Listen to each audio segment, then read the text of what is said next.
Hello everyone, how you doing? You're very welcome to this week's Hurling What's the Score with myself, Aidan and Raftery. And of course, as always, joining us to talk about all things hurling, we have former Limerick senior hurler Andrew O'Shaughnessy. Hello Andrew, how are you? Are you well? I'm good, Ian. Thanks very much. Yourself? Oh, not too bad. No, not too bad on this wet day. But sure, I suppose as I said, it's the time of year for it, and that's when there's club hurling on the go. But yeah, it's like I've been saying for the last couple of weeks now. It's back to it's county final. It's been county finals now over the last couple of weekends, and a very good county final that I think we were all looking forward to as well. Or one of them that we were all looking forward to was Sarsfields versus Kildangan in the Tipperary Senior Hurling Championship, and that was last weekend, and that went to a draw that ended in a draw, and the replay I think it's this week or next week, but by all accounts it was a great game of hurling to watch. Yeah, it was a good game now. Like the tip championship, as you're saying, is always good. There's high quality. Any team can actually win it. But again, Turtle Stars and Kildangan would have been the favourites from the start of the year. Notwithstanding Kilron McDonough's winning last year, those two teams would have been the favourites. So it was no surprise to see them in the final. It was definitely no surprise to see the contest that served up to. It was absolutely excellent. It's actually good to see because I see in Limerick County Championship, the semi final was a draw, extra time was a draw, and went to penalties. And it's the same now for the county final in Limerick that if it's a draw, it'll be finished on the day. But it's good to see a county board actually going to a replay because especially when you put in the effort all year, the least you can do is if the first day is a draw, the least you can do is have a replay. And then I imagine if it's a draw now next day between Thurles and Kildangan, it'll go to extra time and penalties. Probably, but hopefully not. Hopefully there'll be a winner in normal time, it's not extra time. That's it, because we say about it in all sports, like in soccer, and that it is a cruel way to decide any match, but especially a county final where from the start of the year, any team, especially in a county final, you put in such a lot of hard work, both from, I suppose, from the coaches and the players, throughout the season, and to get to a county final. Really is a cruel way to decide a final, because I suppose if you win, it's all worth it. Well, you get into the Munster or Leinster Championship.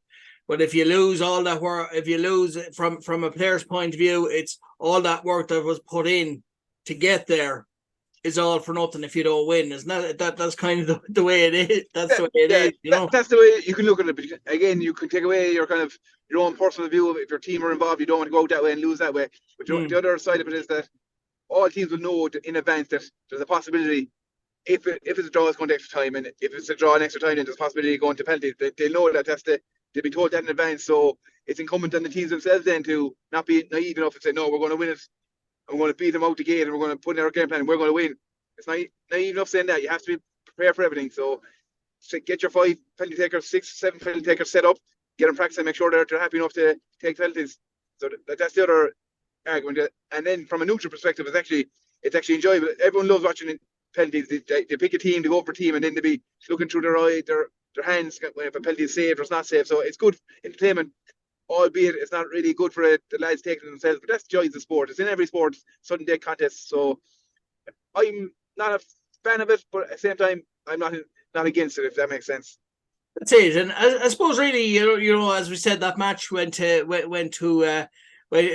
gone to a replay now, and I suppose if the game is anything like if the replay is anything like the first game, whoever goes to it the next day in Thurles, is going to be in for a treat. Is going to be in for a treat, and like every county final in Tipperary, like you just said there, it always delivers in with regards to quality and skill and everything. I suppose the other side of it is sometimes it can come down to the weather. The weather can be a practice, but it can be part of it too. But I suppose if you have two quality teams, the weather wouldn't be an issue. But still, I suppose for underfoot conditions though, in hurling is if the pitch is heavy, it's the ball doesn't travel as well.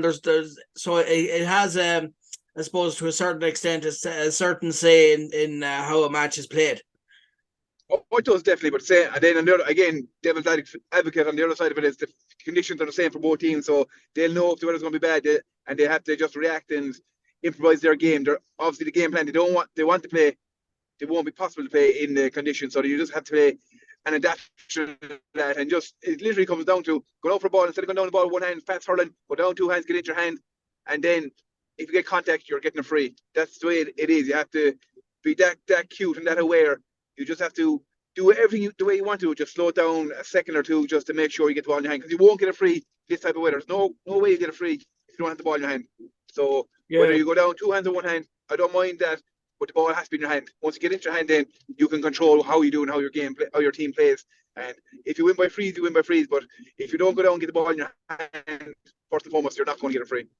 And looking at both teams, I suppose, both teams went out to play kind of a certain way. Obviously, the draw would suggest one negated the other.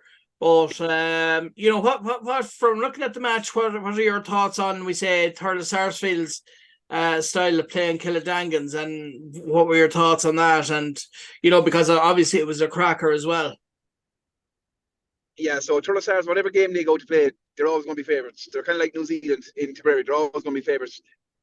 And if you're going to beat a tight team like Thurles Sars, you have to beat them the first day. But the opposite side of that is Kildangan have a great recent history, so they will not fear playing Thurles Sars again. So down to their style of play, they both play a similar style of play. It's all about, like any hurling team these days, it's all about possession-based, working the ball through the lines. The Thurles Sars and Kildangan, they did that excellently. But it's just, when you do that, you just have to make sure that you're not getting easy scores away, easy frees away. So these type of games at this time of year there shouldn't really be any runaway victories. So while they both play the same style, it's about getting little improvements the next day, cutting down, say, give away 2 frees less, and you won the game. Score your 2 frees more, you won the game. It's that tight between these two teams. So I don't think they're making any great changes for the replay. They'll just try to improve on areas they feel when they analyze their video that they feel they can improve on. And again, it's a toss of a coin who's going to win, who you can predict to win. But it should be another fascinating game, because it was in Tralee. And again, if the weather stays like it is over the next couple of weeks, you're trained out. You do all the training during the summer for lovely hurling, but now it's about getting over the ball and getting your frees and making the most of conditions. And the best team, or the team that adapts to that better on the next day, that they will invariably win. And when you look at both sides have some huge, and high quality players. Like, both have, I suppose, intercounty stars. I suppose no more so than like with Thurles Sarsfield. Obviously, you have Ronan Maher. He's very dependable. You can play him centre half back or full back or whatever. He is a very diverse player, but up front there's good quality as Killadangan. So can you take us through just some of the players from both sides? Yeah, well, the thing is, with again, the county final, you'll have your intercounty players, and they will bring their standards that you expect, and they'll always do it. And it'll be rare enough that an intercounty player is going to win in the county final, to be honest, because they're going to be marked men, and invariably the intercounty player in each team will be kind of marking each other out, and you get a bit out of it. But players so for example, like Aidan McCormack is my standout from both teams. Like, he's been a fantastic player for Thurles Sars for the last couple of years. He takes the frees from, but he contributes so much more. He's centre forward, but he's a Roman centre forward.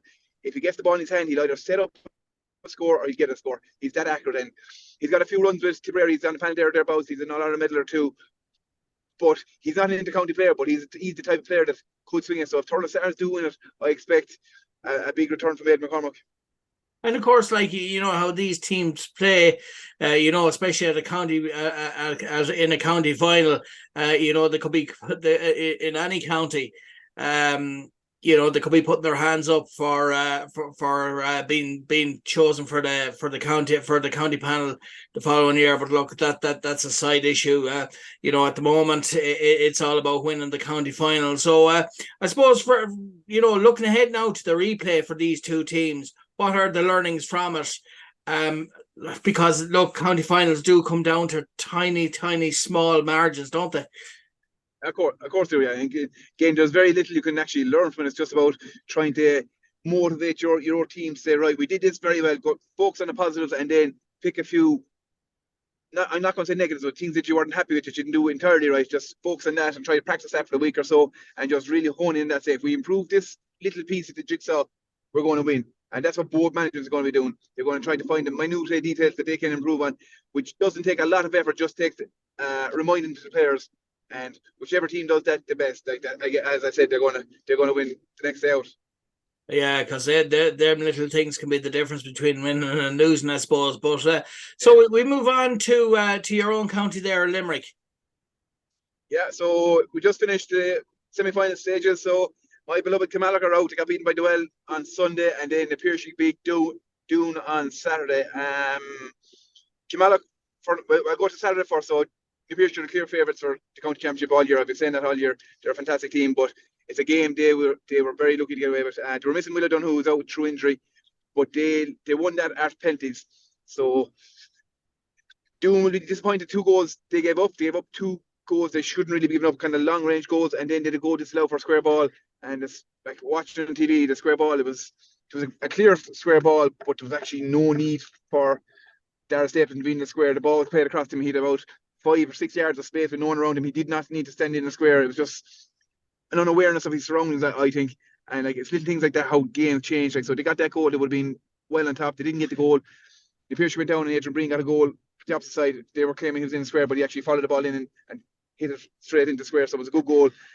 Things like that. But then when it went to extra time, fine, no team won, and you didn't want to see a team losing. But then to go to penalties, again, I wouldn't be the greatest fan, but both sets of, like, before they went to penalties, you've been out about management and stuff, but doing the great thing, they brought back on Adam English, who's the inter-county player, he was off injured, brought him on the last 30 seconds, so he'd be available to take a penalty because he's their go-to fella. He's struck 9, 10, 11 frees the other day. He was superb.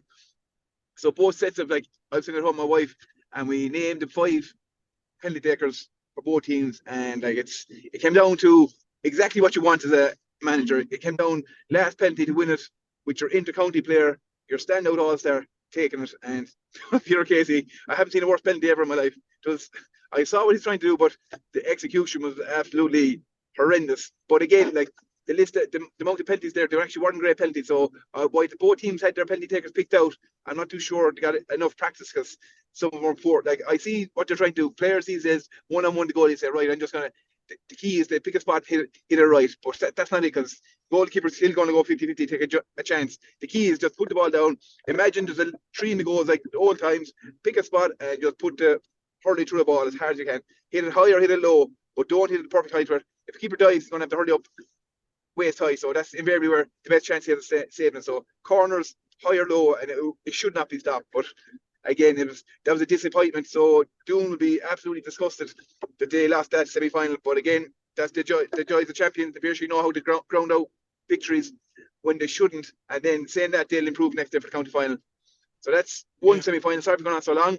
The second one then was Kilmallock and Duell on Sunday. So Kilmallock haven't been Duell in the league stage championship earlier on the year. Well, not that long ago.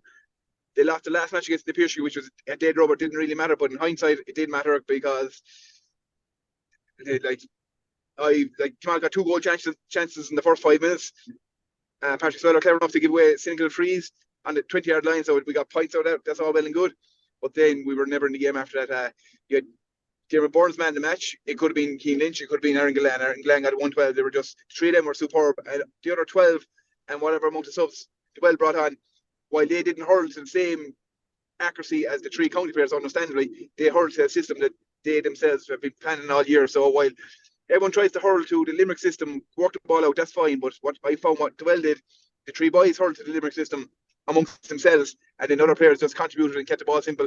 And that's how they won. Like, they didn't do anything fantastic, but they did everything accurate. And that was the big difference. And Kilmallock couldn't come back in. So they sent back Robbie Hanley, who was left goal of the county panel last year. He was sent back this year for us. He got 2 goals when he was moved up to forwards, and that's not good enough. You're centre back getting 2 goals when you have a host of inter-county players on your team and didn't really contribute the rest of them what they should be contributing. But again, that's for the analysis and the long winter in Kilmallock. So it's Duell and the Piercy County final.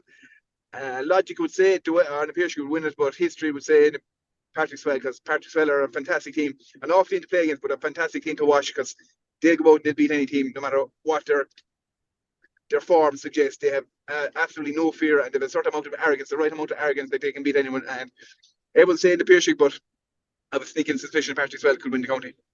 And of course, like you know, everyone says as you know yourself from playing inter-county hurling, you know, you have to be animal fit nowadays to play inter-county. But You have to be seriously fit at club level now as well, such as the way that club hurling has gone as well. That's exactly it. So you can have the most gifted fella in the world, hurling wise, but if he doesn't have any sort of natural fitness, he's not going to contribute to the team the way the game is played these days. So first, what you need, the basics of getting on any team should be fitness and ability to run and contribute and give out everything you have for the team.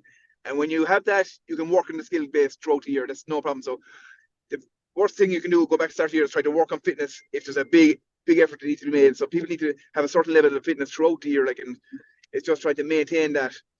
So as you said, that's come from the inter-county game, but it's been replicated in the club game as well. So you'll see, like, if you have an inter-county player, some teams mightn't put on another good player, and then they'll put on their he's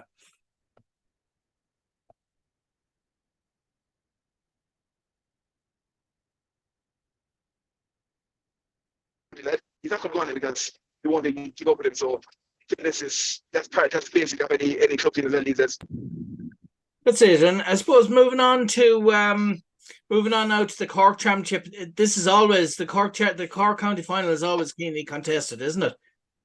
Yeah, they did a lot out of it. A good game as well. So yeah, Midland had a great chance to win that. Like they hurled superb, but again, just the experience came through in the end, and you saw that result. Like, so, yeah, Stars have been there for the last few years without winning it. They won a county 2 or 3 back to back around 11, 12, 13, and they haven't been there for a while, but they've been off there, thereabouts, and they have big ambitions. They're a big club in Cork, and they have a good structure. They don't have that many people involved with Cork, so that means they can train all year for club championship and then get to 1 or 2 county players back in and help that. And it was a good game, and keenly contested. Midland be disappointed with obviously the result, but they were disappointed with little things that they did, that they kind of let that game get away from them. But not taken away from Stars. Stars were superb, and they did everything right to earn that victory. But it'll be interesting to see now how they go on in Munster, because the Cork team haven't done well in Munster now for the last number of years. So I think Newtown are the last team to actually win Munster back in 2003 or 4. So it'll be interesting to see how that transpires now with Stars. They'll obviously have ambitions to go on, and they have the potential. We'll wait and see. And of course, that takes us on to Clare now as well, and it's been a very interesting last couple of games in the Clare County Championship. Yeah, again, like, so all the teams I kind of tipped throughout here are gone. So we're down to brass tacks now. So again, the Clare County champions, that's going to be like, they come out, and everyone, when you go into the club championship in Munster, you always focus on, okay, nowadays you look at who's coming out of Limerick, who's coming out of Tipperary, who's coming out of Cork. You obviously Waterford because you're Ballygunner, but probably you paid very little heed to the Clare champions, so they're going to have a great rattle at Munster. Like, so they're set up nicely. There's a nice leading period, a nice break of 3 or 4 weeks, and then they'll go in, they'll hit the ground running, and they'll have a right crack off it, I think. And then obviously, look, this is what we're going to mention. I know. I don't know how Ballygunner are doing it. They're a serious team and all that, but it must have been very frustrating. I mean, they've had no competitive hurling in the last, I'd say 4 or 5 weeks, or even longer. It's very hard to kind of keep motivated for that length of time. Kind of like similar to the Wexford County champions, in the sense that, like, if you have no competitive hurling to do, how do you, like, you can, as we've said before, you can only do so much training and playing A versus B games and friendly matches. But at the end of the day, like, I mean, they just want, and it's the time of the year, they just want the Munster hurling, the Munster Club Hurling Championship to start. And when that's what you're focusing on, it's very frustrating when you have to wait so long for the first round of the Munster Championship. Yeah, but the advantage that Ballygunner have is that everyone knows Ballygunner are a fantastic team, and there's no problem getting challenge matches for them. So they'll be getting good Fitzgibbon Cup teams that are looking to win the Fitzgibbon Cup. They'll be getting challenges off them. They'll be getting inter-county teams who've gone back early, who are sorting out their panels. They'll get any match they want. Whoever they look for a challenge match with, they'll get, because they have established that right after winning 10 county championships and winning Munster and winning All Ireland. They have the pedigree to get those matches. So while it's not ideal that you're not playing competitive matches, the matches they will be played, whether it's A versus B or getting challenge matches of good, strong, competitive Fitzgibbon Cup teams or intercounty teams going back early, they'll get good matches. So I wouldn't have much fear for them for sharpness wise, but the Wexford County Champions is a different story because they don't have the whole appeal of winning 5, 6, 7, 10 county champions in a row. They're just out, so they're celebrating and they're trying to get challenge matches. They'll find it hard to get challenge matches. And even if they do get a challenge match against a college team, you're not going to be playing the best college team. You'll be playing a freshers team or thereabouts, and that's not good for them. Whereas Ballygunner have a bit more of appeal and a bit more standing when looking for challenge matches. So I wouldn't have any fear of Ballygunner from that perspective. And moving over to Leinster, then of course we'll start with Kilkenny. Of course, I think that they played James Stephens there at the weekend, and another victory for them. But it wasn't as straightforward as maybe they had thought it was. No, but again, everyone knows what's going to happen. Everyone knows what Ballyhale are going to bring, and no one can do anything about it. And Kilkenny, Leinster, or invariably the All-Ireland, although they do get tested in the All-Ireland series, once they get into this rhythm, once they get out of their group stage in Kilkenny, they get on a roll. So, let's not forget, they were in a relegation match this year. So they had the last match against Dixper to avoid going into a relegation final. They won that, and they're back in the championship, and then they just progress from there, and they just every year they're like the Limerick hurling team, incrementally they get better every performance, and they have it down to fine art, and the players of course to be able to do that, but they're a machine, and they're something to behold. So I like every time I was saying talking to other club teams in Kilkenny, that was more in hope that someone else would win it as opposed to Ballyhale, but I think it's kind of a foregone conclusion now. That's it. And of course, moving to Offaly, look, we're often saying the most likely team there.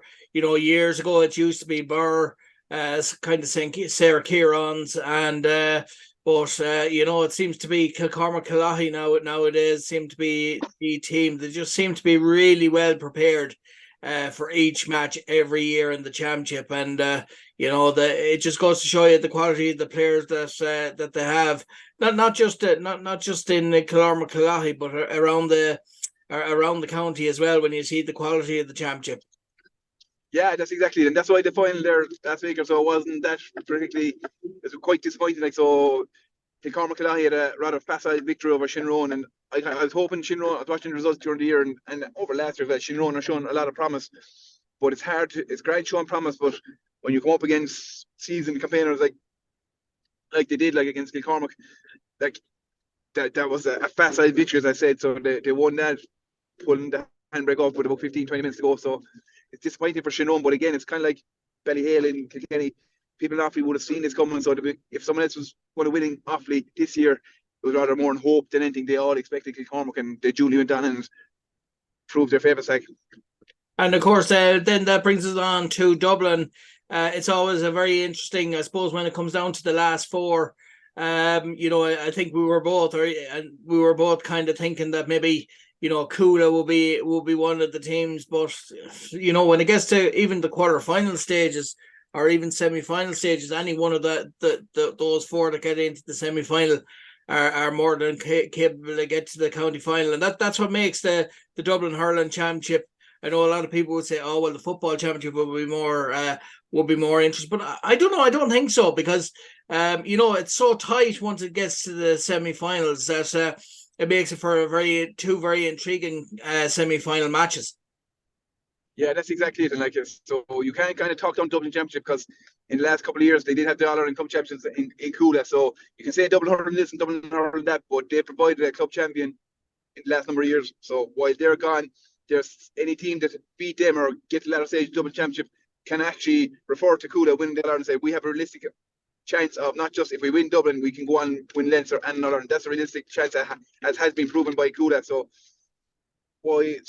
down to this stage, I'm kind of still I'm sticking two teams. I'm kind of sticking with Ballyboden and Lucas Sarces. I think Lucas Sarces has shown a lot of promise this year. So a team like that can come out of the blue, but if you show promise, getting a run and have momentum, you can actually go on and win it. And Ballyboden have been thereabouts for the last number of years, winning Dublin and then being in semi-final and final. So they'll be confident as well. Now that Cooler are gone, they'll be confident. Obviously, Kilmacud being the current champions, they're clear favourites, but I'd be leaning towards one of the other two. And of course, I know Galway aren't playing in the Leinster Championship, but it's always a keenly contested championship, and it's always a very exciting championship, and it's, as we always say, it's never an easy championship to win, but whoever comes out of it will have earned it. Yeah. As Thomas would probably win it. They've been the form team over the last number of years. So again, they're like the other two teams just mentioned.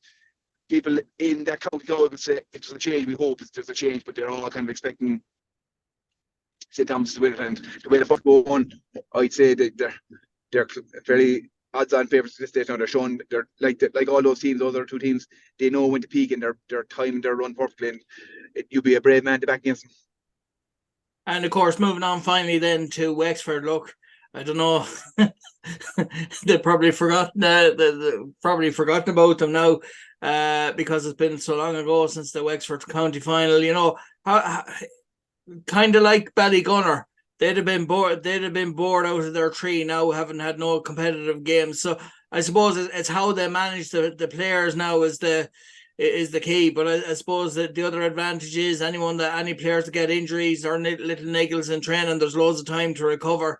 So there's that to it too. But how do you feel maybe that the Wexford championships would have been, the Wexford champions, I should say, have been keeping things going over the last, I think, 8 or 9 weeks at this stage, or if not more? Yeah, so that's the thing. It's longer, I think. I think they're actually starting the Wexford Championship for 2024 next week, so it'll be fine. It's again, that's all comes down to the structure, and that's unfair on whoever comes out of Wexford haven't finished that area. It's ridiculous. You have to time your run, your own club championship based on the provincials, and whatever date the first round for Wexford champions are playing in Leinster, come back 4 weeks max. It's not unfair. It's not giving them a chance. So while we did say that it was their first win in years, and they need time to celebrate, that's all well and good. But they nearly have to start a new fitness program and conditioning program at this stage. It's been that long, and it's not fair on them. They might go out and say, geez, we're rested. They might go out and win a surprise one, but I can't see them going on and winning based on that long layoff. It's just not right. And to be honest, I don't give them much chance. They might have a chance in the first round, but after that, I don't see it's not fair on them, to be honest.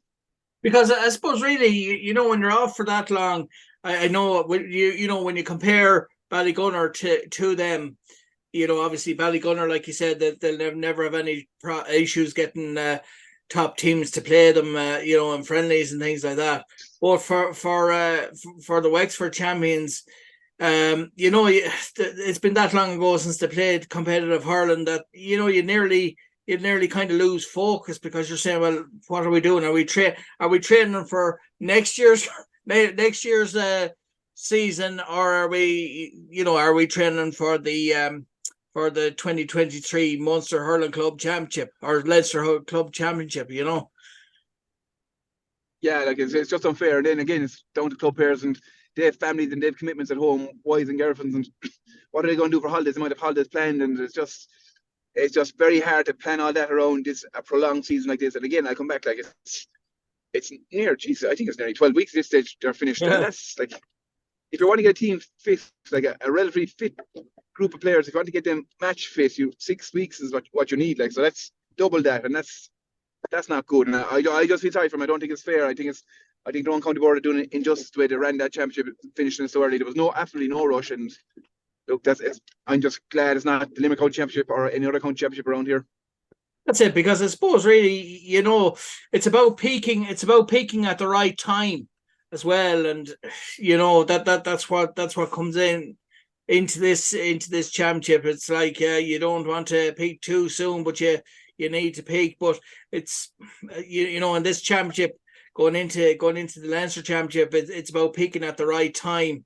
And kind of they don't know where they're at as regards, have they peaked too soon, or have they not peaked at all yet, or where are they as regards that? Because when no matter who they play, we just went through the other teams there in the other counties. It's not going to be easy. So when they go into this championship, they could be stale from a lack of serious mass serious match practice or whatever, or, being bored or whatever.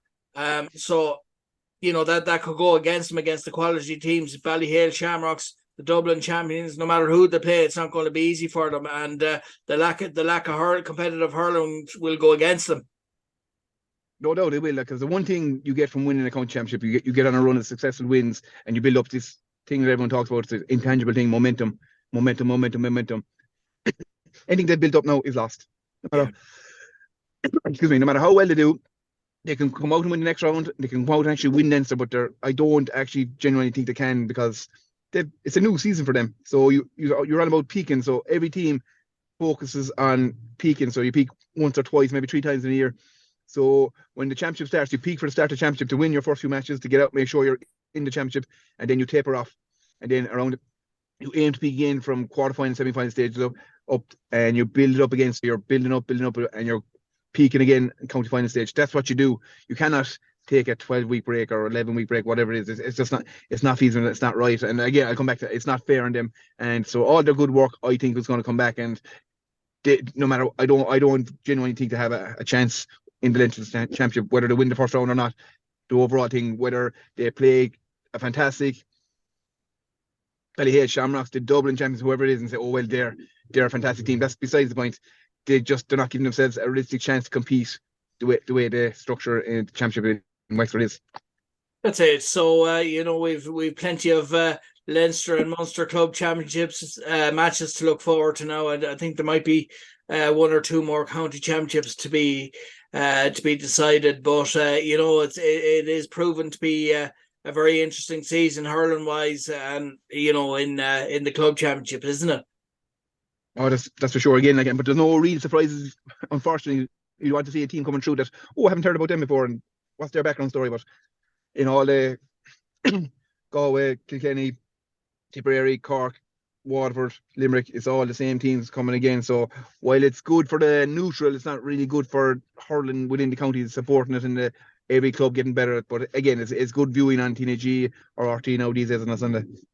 That's it. Well, listen, thanks very much for taking the time out to do Hurling What's the Score with us, and we look forward to doing it all again next week. Thanks, Aidan. Have a good week. Thanks very much. And that was Andrew O'Shaughnessy, former Limerick senior hurler, talking about all things hurling.